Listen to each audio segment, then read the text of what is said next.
What's used in my mouth? See the ball there? Front.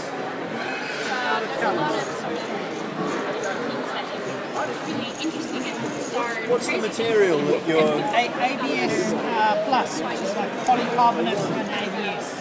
So it's actually quite durable. Yes. You can make snap lock fittings.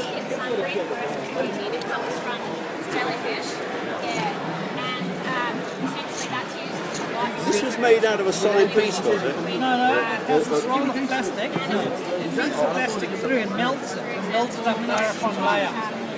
So, yeah, but this doesn't, you didn't make all the bits and then you snap it together. No, it's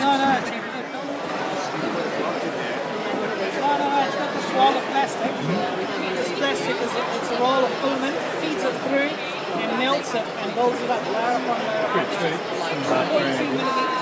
So you're going to work out whether you can use software or really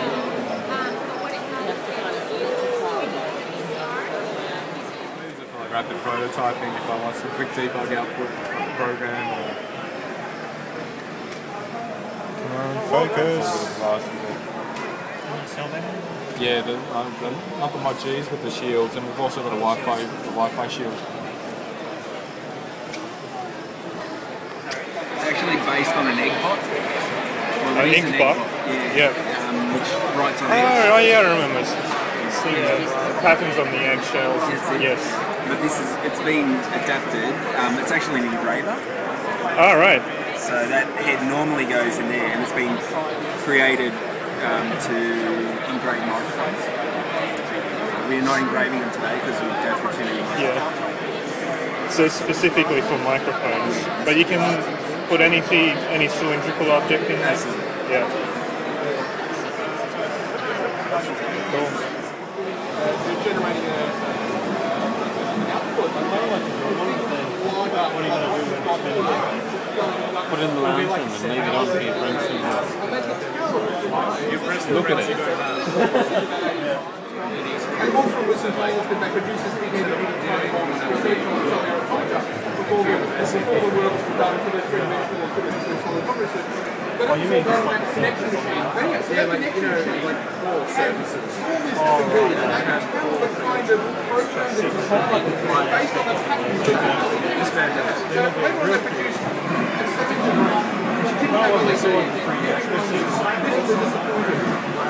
what we got here, I think they like if I got one or two other guys that parallel built them, and you could sort of pool your resources and you get some coding guys, it would have been $1 million.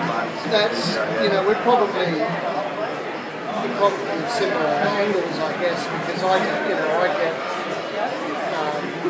bewildered by coding sometimes. I mean, I'm getting better at it. It's a big focus to do it, but a lot of these guys, that's actually coming at it. They grew up with it. That's what it means, programs, and then they've decided to build some things, and so the cross pollination like that is fantastic. I'm just trying to work with Java on my robot. We're getting some data from this Hawthorn Campus and streaming it through. It's like all of these libraries that people have made for Arduino to do it. None of them are quite good enough to do this thing.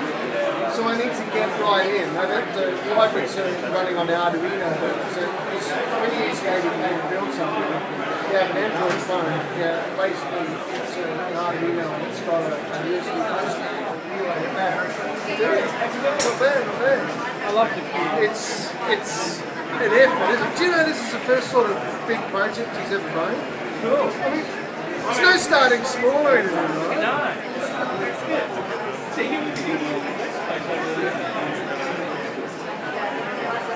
Geez, well, we should have done a post on you guys.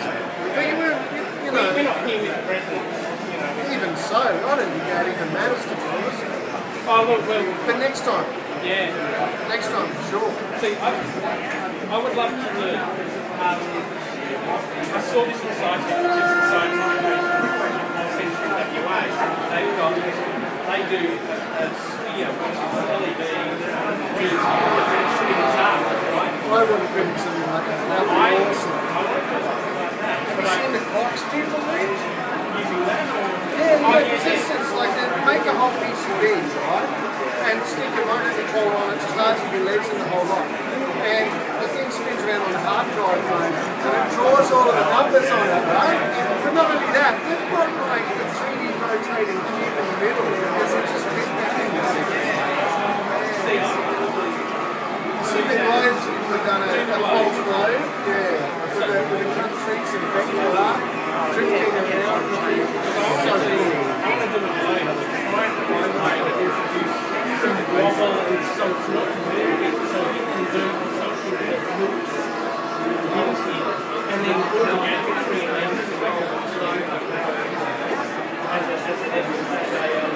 You know those things that always get out in science fiction, like they're always like the gate, the starship or something, the gimbal, where you've got a spinning thing inside.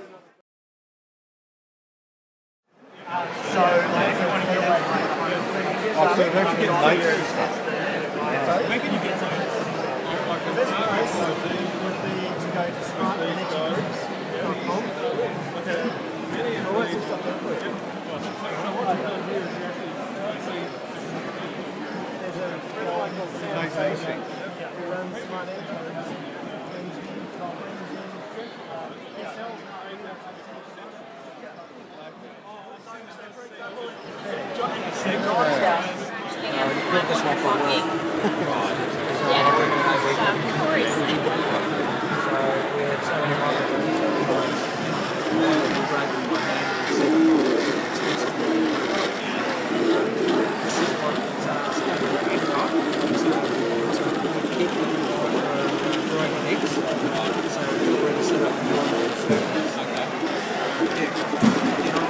for work.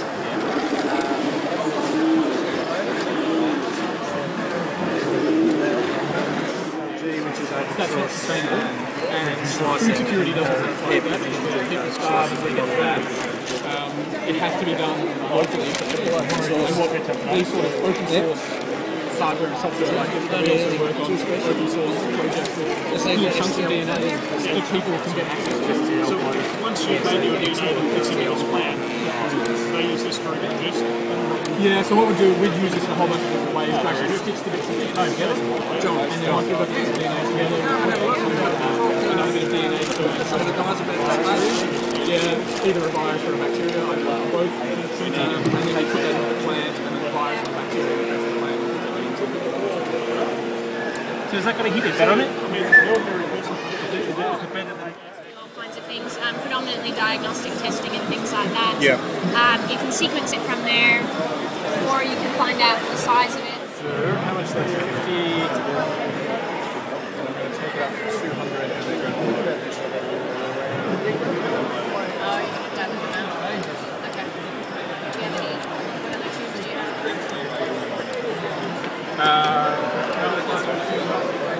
Okay, just teleport it out from there.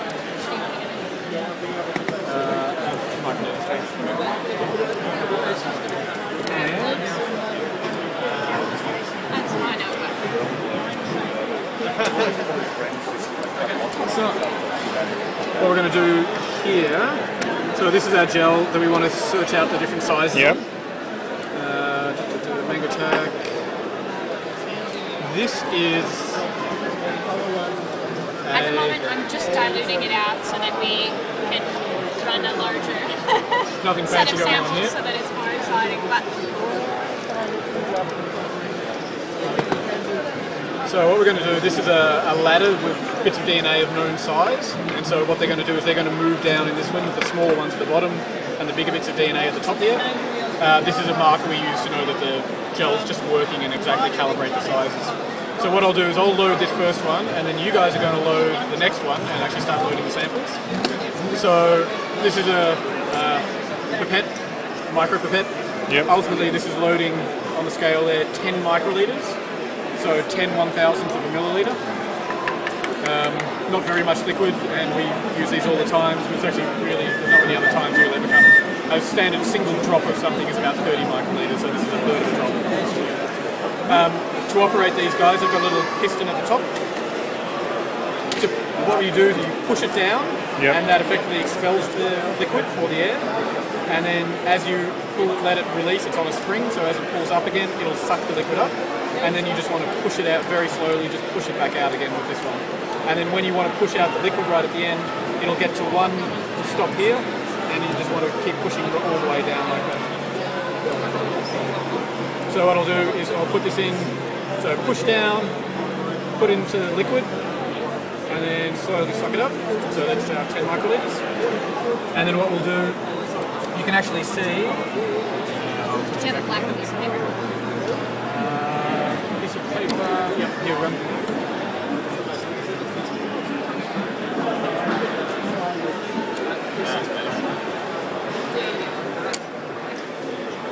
Now it's uneven. Just put it on that. That's looking sciencey.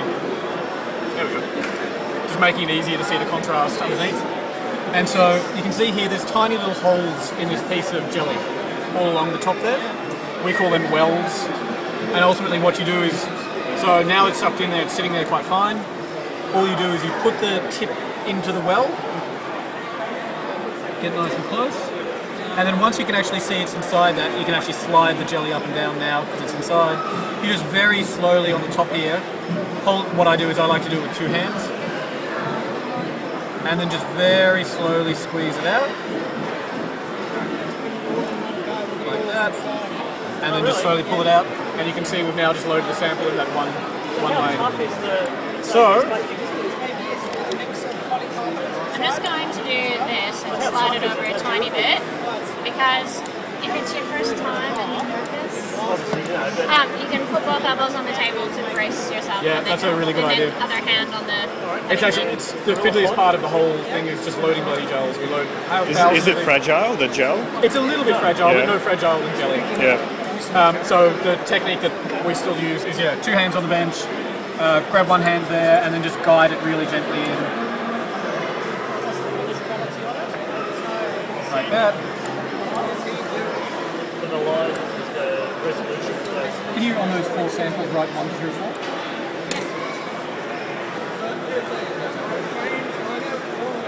Do you know which one's which? Yes.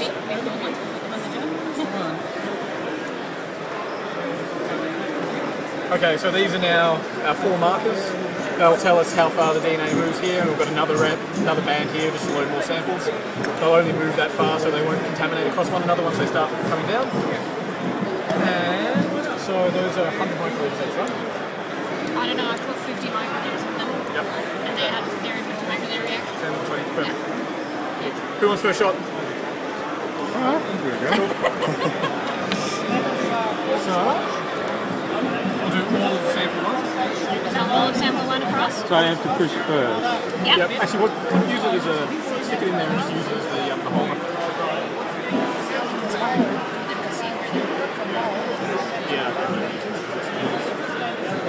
Cool. Yep, that's good. That's good. Cool. And now you want to get into the second lane just here. There's no rush with all of it, so if you put it in and you can't find the well, you can just take it back out again. For speed. Perfect. And then just slowly drop it in. Yep, well done. Take it out. Well done. And then if you just press down.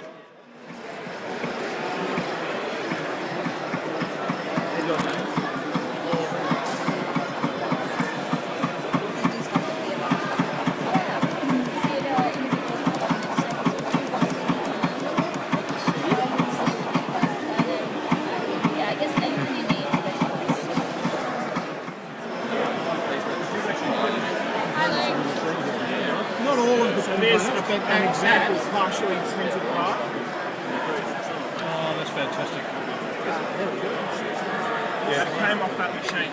Off this one? Yeah, Truly. and you can see that whole spool assembly, the whole press is printed. Oh, wow. And that's actually what that was going to be a part of, that central hub. So you printed that in several pieces? Yeah. Yeah, okay.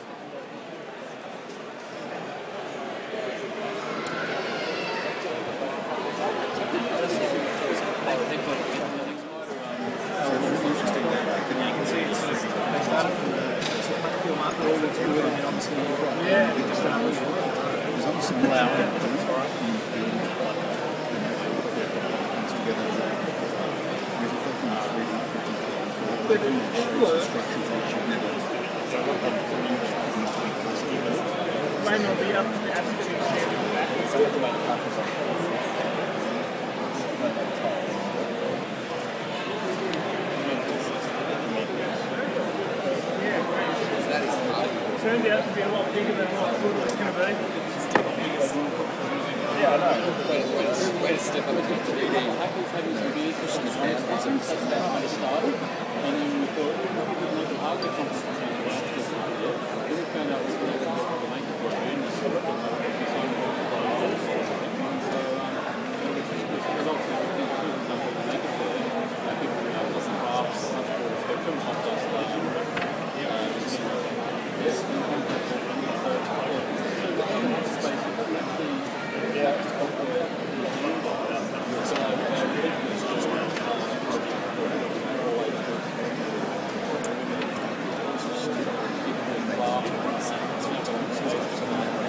This is the highest res?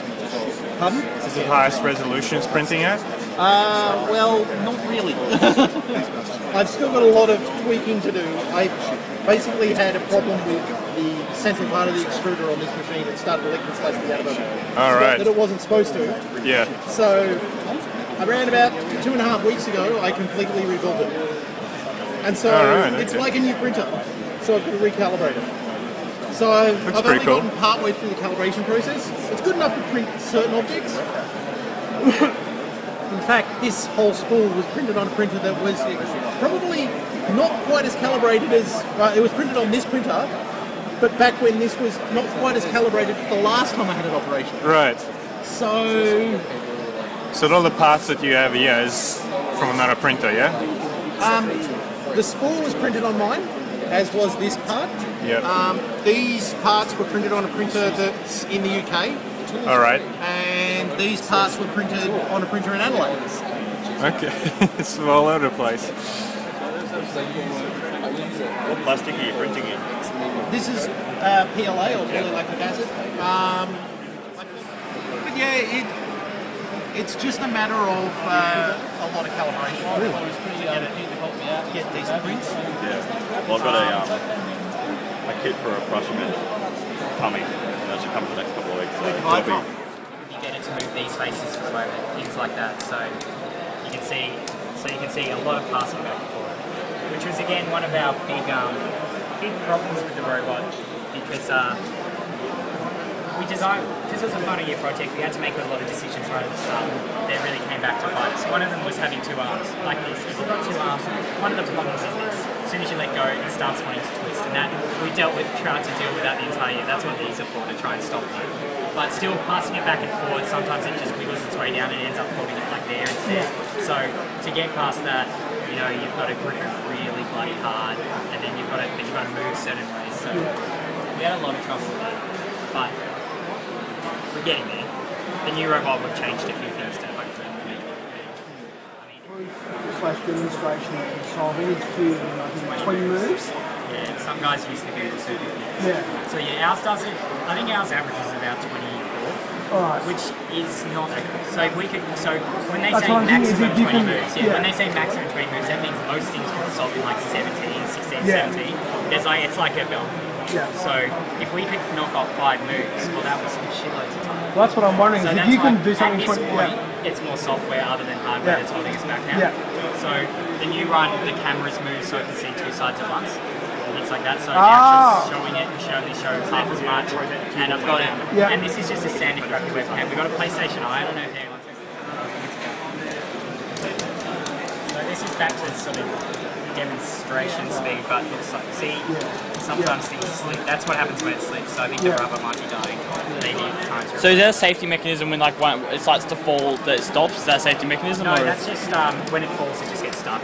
Okay, can't physically do it. The safety mechanisms we've got in here is this one. If it gets jammed and it wants to turn, it just kills it. So that's the main one, because my brother almost broke his hands in it once when he put his hands in and decided to start spinning. So we're like, okay, if it's trying to turn and it can't turn, kill power. So, Kill switch.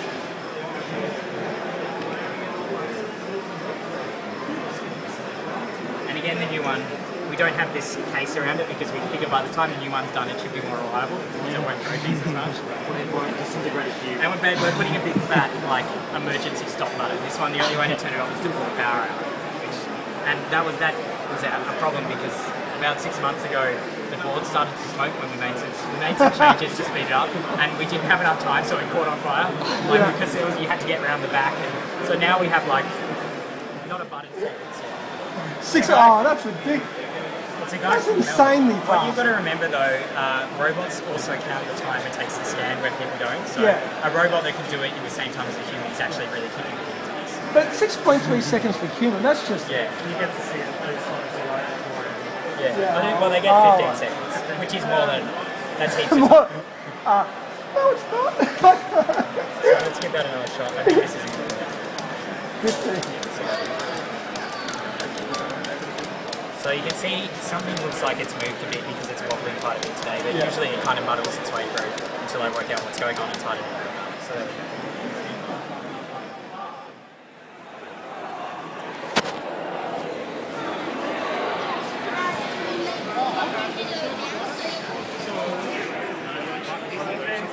These guys.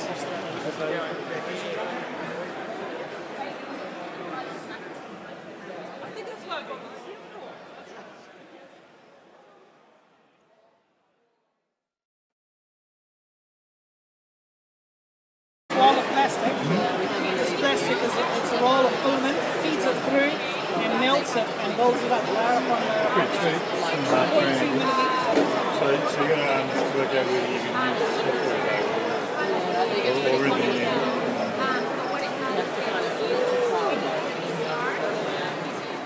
rapid prototyping if I want some quick debug output program or... focus. Yeah, not the mod Gs with the shields, and we've also got a Wi-Fi shield. It's actually based on an egg bot. An egg bot? Yeah. Which writes on eggs. Oh yeah, I remember. Seeing the patterns on the eggshells. Yes. But it's been adapted. It's actually an engraver. Oh, right. So that head normally goes in there, and it's been created to engrave microphones. We're not engraving them today because we go through too many microphones. Yeah. So specifically for microphones, but you can put any cylindrical object in there. Yeah. Cool. You're generating an output. What are you going to do? Put it in the lantern and leave it on for your friends to look at it.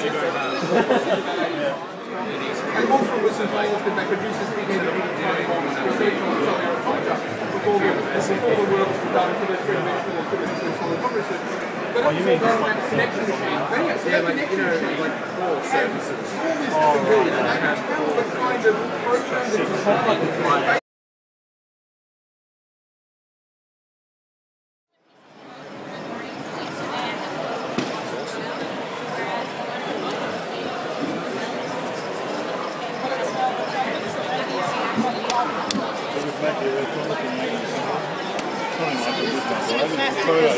What's used in my house? See the ball there? Front.